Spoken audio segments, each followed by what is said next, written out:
Chronicles, Fiction, The Apostle of Insanity Trilogy, Volume 2, Frenzy, by John Allen Price.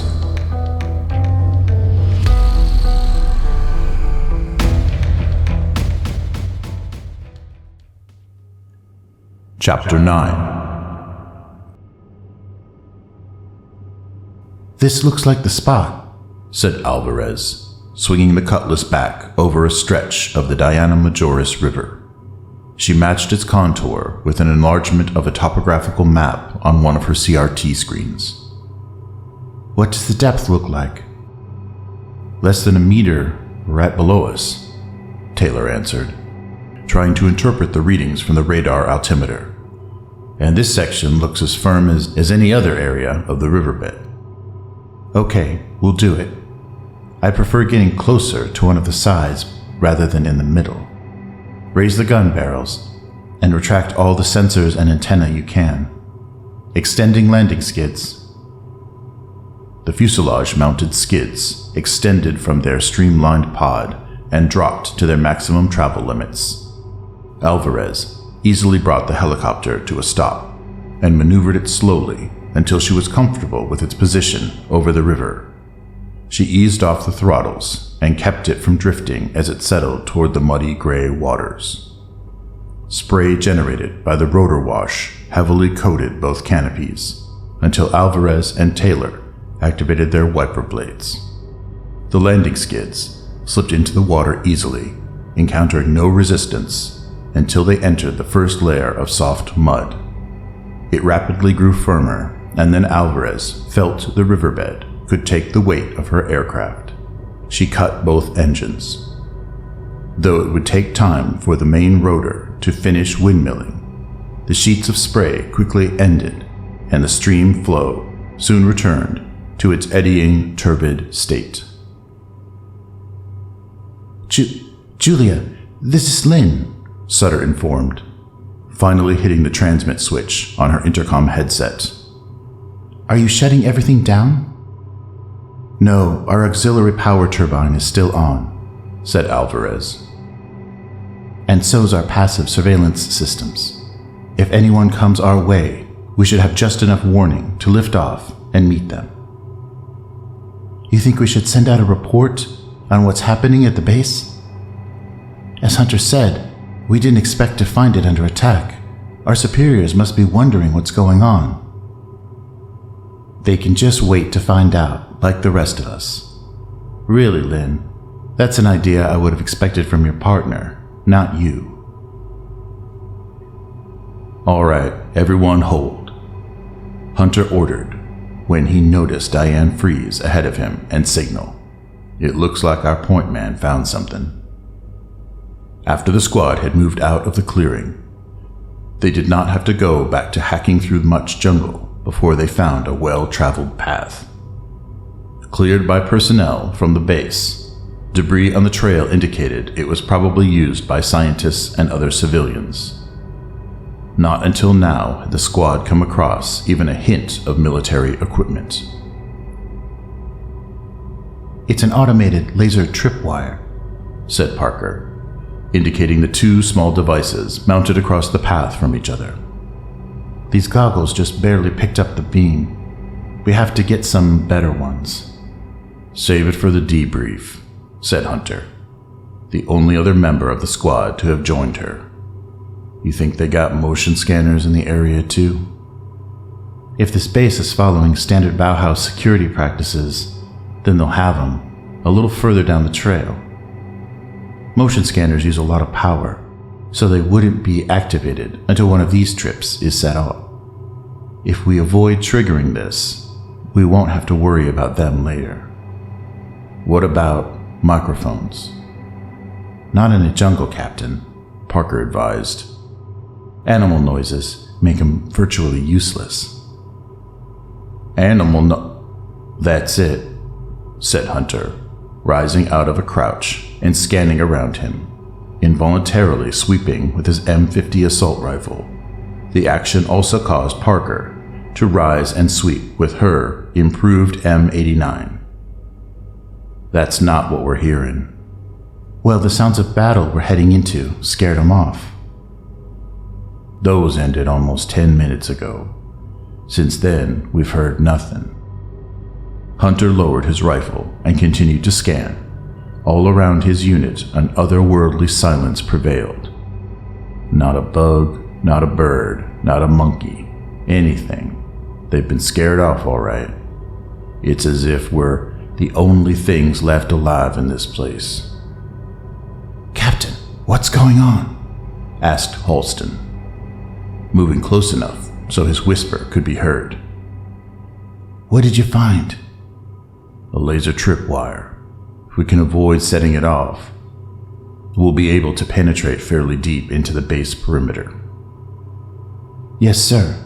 And what did you hear? From the way you were looking around, you heard something? Nothing. I heard nothing. And that's the problem.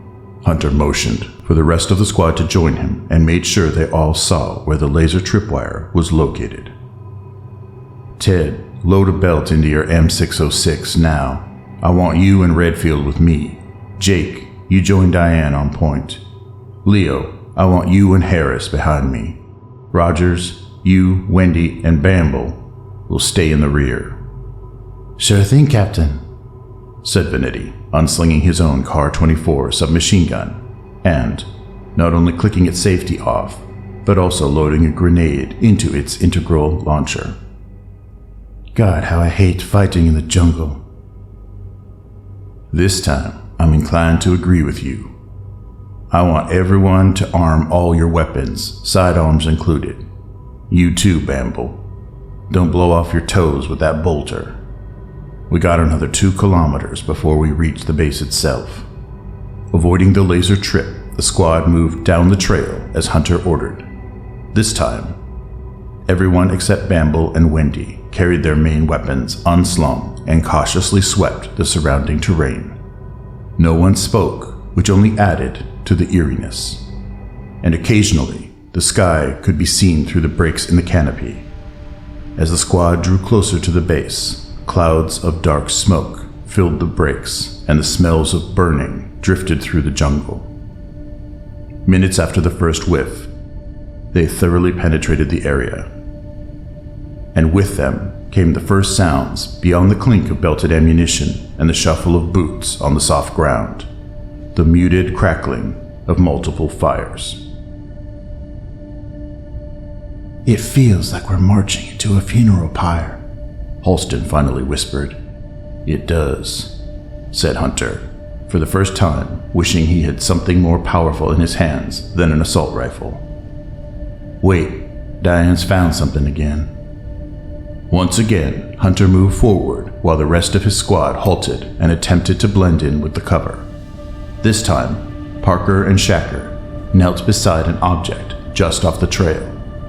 It's a Bauhaus Impaler 7 anti-personnel mine, said Parker, answering Hunter's question before he could ask it. With a remote detonator. What the hell happened to it? Said Hunter. Did it spontaneously explode? It looks like it spontaneously melted, Shacker countered, hesitantly reaching down to touch its warped, distorted casing. It still feels warm. So does the ground. I wonder what melted it, asked Parker. We're gonna find out, Hunter said softly. Then he straightened and motioned for the squad to move off the trail. He did not bring them up to view the melted weapon. He guessed they would soon be finding enough on their own. Less than 10 feet away, the path had disappeared from view, and already the squad was discovering melted infrared sensors, motion scanners, and more anti-personnel mines. Hunter moved from one team to another as the initial discoveries were made, speaking briefly to them, then urging them forward. For a time, nothing further was needed to keep them advancing until they discovered the missile launcher. Like the mines, the launcher was a standard Bauhaus defensive system, mounted on its hexagonal base, with a rectangular tray holding a dozen transport launch tubes for short-range surface-to-air missiles.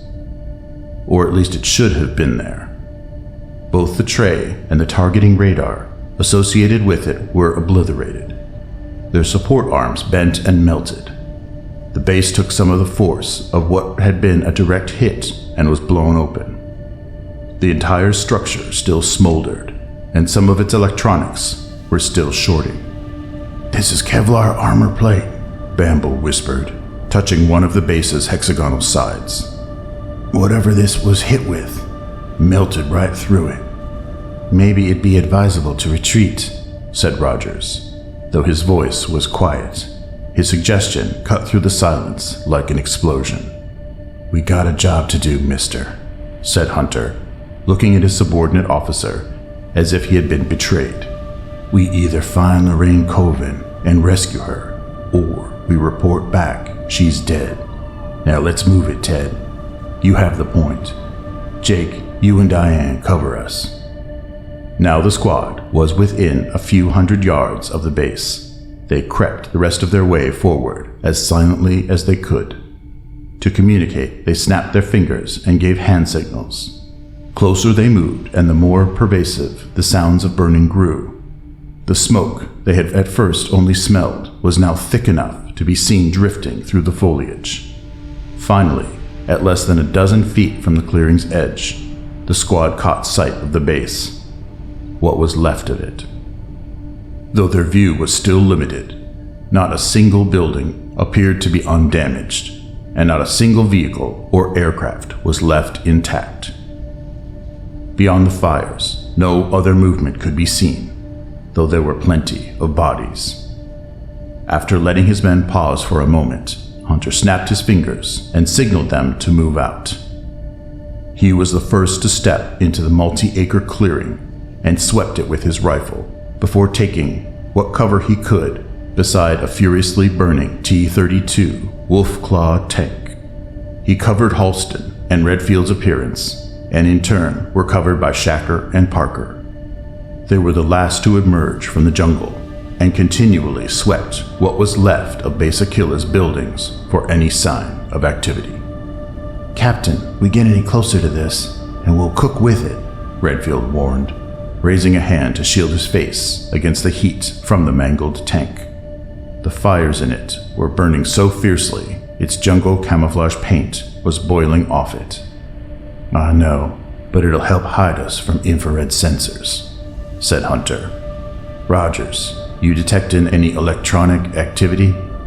"Nothing, Captain," said Rogers, sweeping the base with a handheld scanner. "No radio, radar, or laser emissions of any kind. Whoever hit this base did a good job blasting it." "You think these Bauhaus guys put up much of a fight?" Halston added. "Not for very long," said Hunter, kicking one of the few empty shell casings that had been ejected from the tank. "Fat lot of good their triple autocannons did. They should have gone with a single layer, larger caliber gun. All right, let's fan out. Keep our weapons ready, and don't bunch up if you find anything." Singly or in pairs, the squad spread out from the Wolf Claw and moved toward the base's small complex of buildings. As they did so, the damage to them became more apparent. None of their upper stories were intact. Twisted steel girders, remnants of building materials, and frayed bundles of electrical and fiber optic cables. Their debris had mostly fallen in on the lower floors, adding to their carnage. Scattered around them, the wrecked vehicles and aircraft were the bodies, and the squad was soon coming across them. "Captain, here's another one," Venetti shouted. "And he ain't like the rest." Moving rapidly from one team to another, Hunter rejoined his demolition expert and assistant as they stood beside what was left of a Long Rider helicopter. Next to it lay the remains of something that may have once been human. Beneath its helmet was a grinning, cadaverous face, and under the armor plate was a body rapidly decaying except for its artificial limbs. "Now we know who attacked this place," said Harris. "Cybertronic." "Cybertronic never turned out anything so grotesque as this," said Hunter, studying the body before it completely melted into the ground. It looks like something out of a bad fright movie, only they never made special effects this detailed. What's that you have? A glint of metal in the corporal's hand drew Hunter's attention away from the body. What he held looked like an assault rifle. Some of its design stylistics Hunter recognized, but could not place because its basic frame was distorted by thorn-like projections. They appeared to have grown out of the weapon instead of being additions to it, and made it difficult to handle. I think it's an Invader assault rifle, Venetti declared. Standard issue to Imperial's Blood Beret forces. But I don't understand what happened to it. You think the fire could have melted it? I doubt it, said Hunter, glancing at the still-burning remains of the Bauhaus helicopter. A fire hot enough to partially melt that gun would have cooked off its ammunition. Does it still function? Yes, sir. You can detach the clip, said Harris, unlocking the magazine from the weapon. And I can pull the bolt back. Ow! Damn it! Harris had scarcely finished working the rifle's action when one of the metal thorns dug into his hand, causing a spurt of blood and forcing him to drop the distorted weapon. Wendy, get over here, Hunter ordered, and break out the most powerful antibiotics you're carrying. Captain, if that stuff's too weird for even Cybertronic to have invented, said Venetti, then you're thinking what I think you're thinking? That it's the Dark Legion? Unfortunately, yes. Rogers, hold it up. Open a channel to Julia. Let's bring in some air support. I don't see why you're getting so nervous about this, said Alvarez, growing irritated. Our original plan was to sit here as long as we needed, maybe even past nightfall. And I don't see why you can't accept that this attack changes everything. Sutter shot back, her anger overriding her hesitancy. We have to send a report. Okay, girls, catfight's over, said Taylor, speaking loud enough to drown the other two off the intercom. The captain's on the line. Thanks, Jeff. Sawblade, this is Eclipse, said Alvarez, switching her headset from intercom to one of the mission's assigned frequencies. Go ahead, over. Eclipse, this is Sawblade. You're cleared for arrival, Hunter answered. Priority evac not needed. Sweep area for hostile forces before landing. Over. Understand, Sawblade. Can you describe target area condition? Over. I'll explain it when you get here. Sawblade, out. Activating number 1 turbine, said Alvarez after the conversation ended. Jeff, stand by to arm weapon systems and radars. Julia, what do you think we'll find when we get there? Sutter requested. All I hope to find is our guys still alive. I'm not going to think about anything else. After the whine of the auxiliary power unit, a deeper rumble shook the helicopter as its main engines were restarted. Instrument panels in both the pilot's and gunner's cockpits came to life, and by the time Alvarez was ready to engage the main rotors, she and Taylor had checked out all other systems. The placidly flowing waters were once again roiled by the downwash, and minutes later exploded into blinding spray as full power was applied. After standing in mud for well over an hour, the heavy machine had settled deeper and needed sustained application of full power to break free. Slowly, the landing skids became unstuck from the glue-like mud. Helped along by Alvarez wiggling the gunship through the use of its tail rotor. With a final tug, it leaped clear of the river and gained more than 100 feet before it was brought under control. Alvarez circled the ground holding point for several minutes, while the Cutlass's tail-mounted surveillance radar scanned the immediate area for other aircraft, and Taylor ran the fore and aft turrets through their tests. Only when both were satisfied did they set course for Base Aquila. If that sign's correct, said Parker, then this is the hospital. Still sweeping the area with her heavy sniper's rifle, Parker nodded at the bullet-riddled sign lying on the ground. Hunter, Wendy Levine, and Bambo clustered around it briefly until Hunter noticed most of his squad was joining them. God, whoever did this could put me out of a job, Vanetti remarked, impressed at the level of destruction the hospital had been subjected to. All right, this isn't the place for a conference, said Hunter, waving away most of the other squad members. Leo, I want you and Harris to check out the operations center. Ted, check the hangar. And tell Jake to find a place where he can be a lookout. You want me to do the same, Captain? Said Parker, finally clicking on her SR-50's safety and letting the stock rest on the ground. Yeah, but I want you to stand guard here while the rest of us go in. What do you mean the rest of us? Bamble asked nervously, while the others Hunter had given orders to fanned across the base. I mean you, Wendy, Rogers, and me, said Hunter. This is the most likely place Bauhaus kept the woman. If we don't find her, and I doubt we will, we might at least find her records. Your computer skills will prove useful there. Maybe you'll be good for something after all, instead of good for nothing. Captain, that remark's uncalled for, and it's going in my report. Yeah, I know. I'll pay for it. Raymond, motion scanner. What? Where do you see one? Said Rogers, glancing over the rubble-strewn grounds. No, idiot. I mean our motion scanner. Hunter barked. Break it out and leave your backpack with Diane. In fact, I want everyone to take only essential equipment in there. No backpacks and no weapons except your sidearms. Wendy, just bring your med kit. Bamble, your SATCOM unit. Fold down your helmet goggles and slip on your friction gloves. Their Kevlar liners should protect our hands.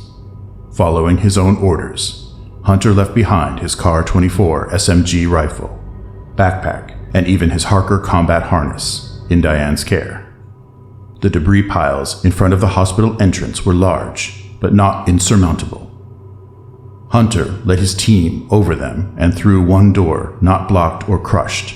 Inside the receiving room and lobby were heavily damaged, though passable. One of the receiving's computer terminals was still intact, and Bamble went to work trying to retrieve information from it, while the others spread out to search the immediate area. Captain, I got movement, Rogers shouted, sweeping his scanner over the crumpled remains of an outer wall. I think someone's alive in here. Start digging, damn it, said Hunter, rushing over to the site with Wendy. Come on, Rogers, use your hands. Get him dirty for a change. Scrambling in unison, the three started pulling out scraps of wall panels, chunks of precast concrete, electrical conduits, and shards of glass. They raised a veil of dust as they worked and threw or tossed away the debris wherever they could. In just over a minute, they had made a sizable dent in the pile. Then it exploded. Back off, it's going for you, Wendy, said Hunter, pushing himself off the pile and grabbing his medic by her arm. Back off, it's not human. From the rubble, a dark, twisted body sprang up. Its matted hair was silvery white, and it emitted a wailing, inhuman shriek. Only that its legs and lower torso were still trapped by the debris prevented it from attacking its rescuers. Even so, it was still able to hurl pieces of rubble at them. Open fire! Open fire! Hunter continued, rolling to avoid getting hit by a volleyball-sized chunk of concrete. If it bleeds, we can kill it. While Bamble dove for cover, the rest pulled their sidearms and opened on the creature. The heavy, iron fist automatics unleashed deafening claps of thunder and 2-foot-long muzzle flashes as they sprayed the creature with .55 caliber slugs. The Teflon-coated hollow-point rounds easily penetrated the necromutant's leather-like skin, though most wounds appeared to seal almost as soon as they were made. However, in addition to grave injuries already suffered, it could not withstand the heavy barrage for long. One of the necromutant's hands was shredded by multiple impacts as it raised it to shield its face. His neck and lower jaw disintegrated in much the same way. And so complete was the destruction that when the head rolled to one side, The remaining tissue connecting it to the body rapidly separated. "What in heaven's name is this thing?" Rogers shouted, as much from fear as the temporary deafness caused by firing large-caliber weapons inside a building. "Heaven's got nothing to do with this monster," said Wendy, checking her gun's LED display to see how many rounds it still held. "We just killed something from the Dark Legion." "What does she say it was?"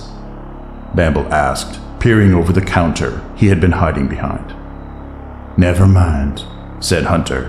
"Have you found where the woman's located?" I think so. The computer's memory wasn't damaged, and it's apparently operating on emergency power. She's on this floor, West Wing, Suite 7 and 8. Good work. Which one of these is the West Wing? "Captain, I think it's this one," said Wendy, pointing down the hall that appeared to be in slightly better condition than the others.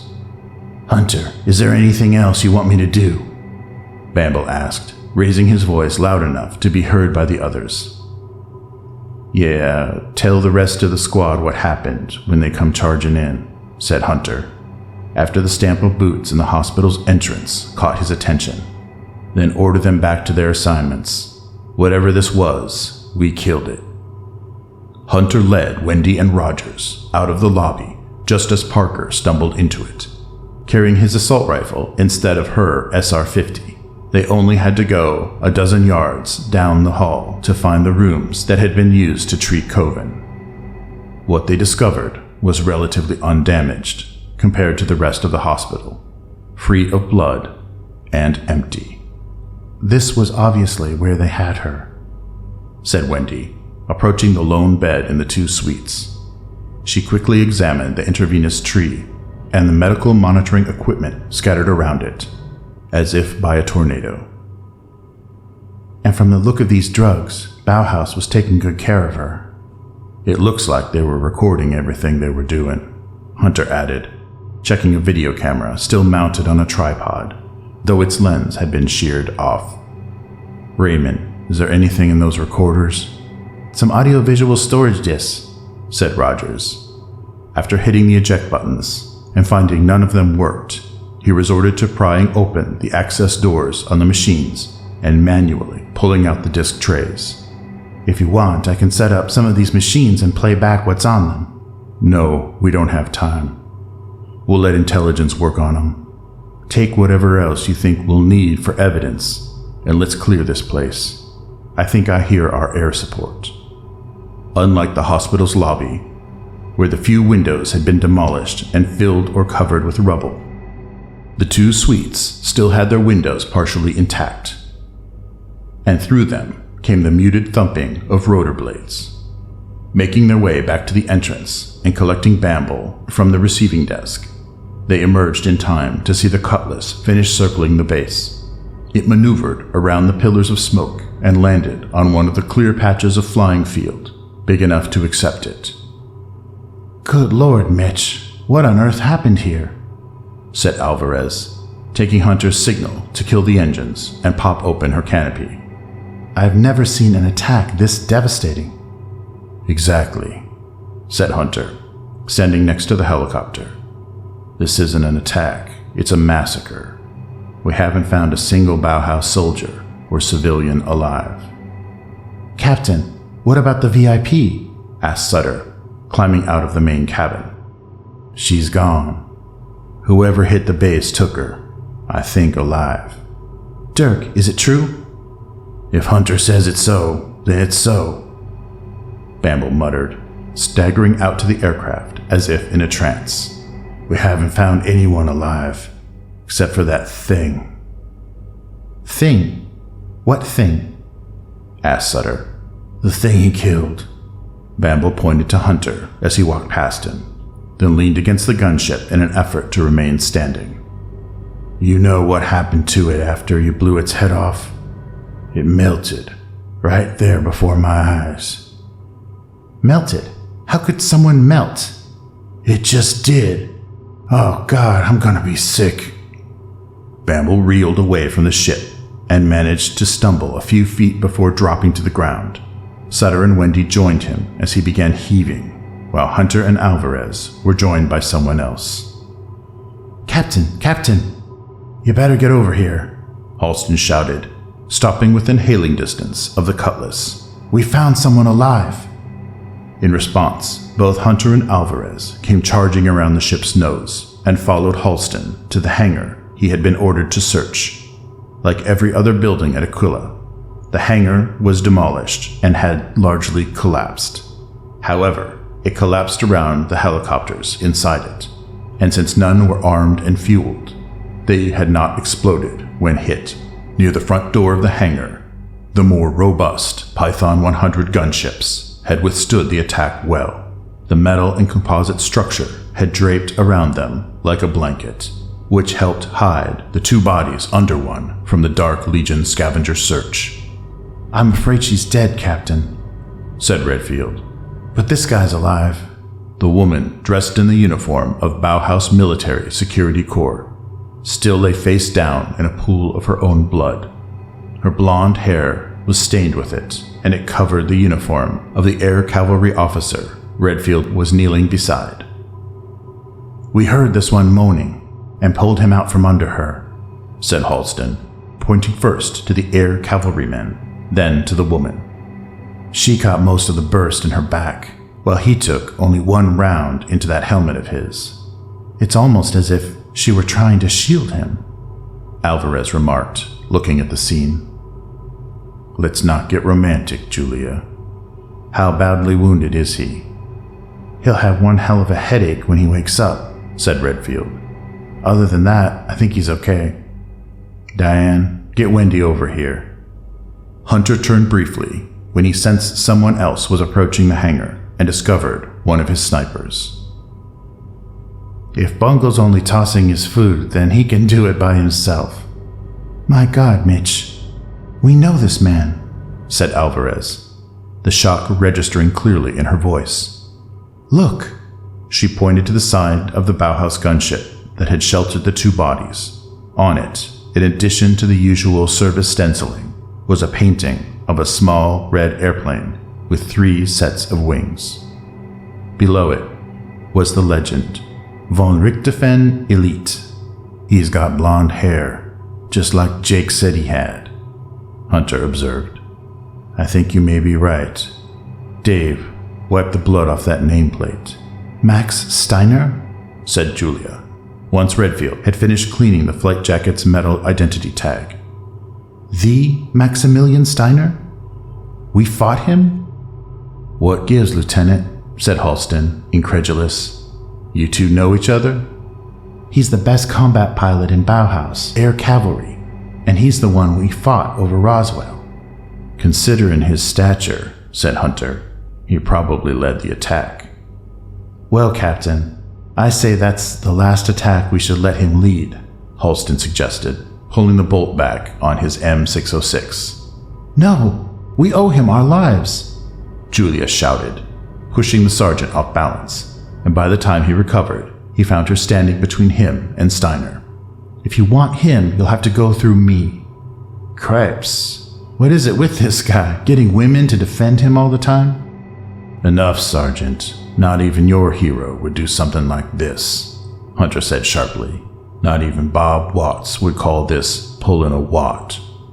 "Looks like I can't have no fun on this op," Halston sulked, clicking on his machine gun safety and turning away from the hangar, while Diane and Wendy came running into it. "My God," said Wendy, coming to a stop just short of the blood-soaked bodies. "Diane, I thought you claimed one of these was alive." "This one is," said Redfield, sliding out of the tent-like space created by the gunship's port stub wing. "The only thing I think he has is a head injury." "Can you bring him around?" Hunter asked. "I'd like to find out what happened." "Let me have a minute or two," said Wendy, kneeling beside Steiner and pulling her medkit in after her. "I won't guarantee anything. How much time will you give this?" said Alvarez, as she and Hunter moved away from the hangar's entrance. "Even though Jeff and I didn't detect any aircraft on our sweeps, it's only a matter of time before some arrive. Military command in Heimberg must already be trying to raise this base." I know. I'd like to be long gone before any rescue forces arrive, Hunter responded, after thinking for a moment. In the meantime, there's a few things we can do. Diane, I want you to go around and collect some Dark Legion weapons and artifacts. Try to load them in the chopper without Sutter and Bungle seeing you. These will be for our own use. I'll also make sure Rogers doesn't see me, said Parker, before slinging her rifle over her shoulder and heading across the field. I'd like to see some of these Dark Legion things, said Alvarez. If that's who attacked this place? No other explanation fits what we encountered, said Hunter. These things aren't ghosts or little green aliens. They're real. Captain, he's coming around, Wendy shouted, looking up from her patient. Seconds later, both Alvarez and Hunter were towering above her and blotting out the sun. He's got a concussion and a couple of bruised ribs. I think some of the bullets that killed that woman passed right through her and hit him. He's lucky his jacket's got a Kevlar lining. We'll see if he thinks so, said Hunter, dropping to his knees and crawling forward until he was almost on top of Steiner. Capitan Steiner, can you hear me? I'm Captain Mitch Hunter, Capital Special Forces, Squad Trident. Captain, am I your prisoner? Steiner asked after mumbling something inaudible. He opened his eyes and looked at both Levine and Hunter, but was unable to focus on them. No, Capitan, I led a recon squad. We detected your base being attacked and came to help. Can you tell me what happened here? Who attacked you? We got warning. I came, guns ready. Then they came. Steiner's eyes rolled, and like his speech, he made disjointed efforts to get up.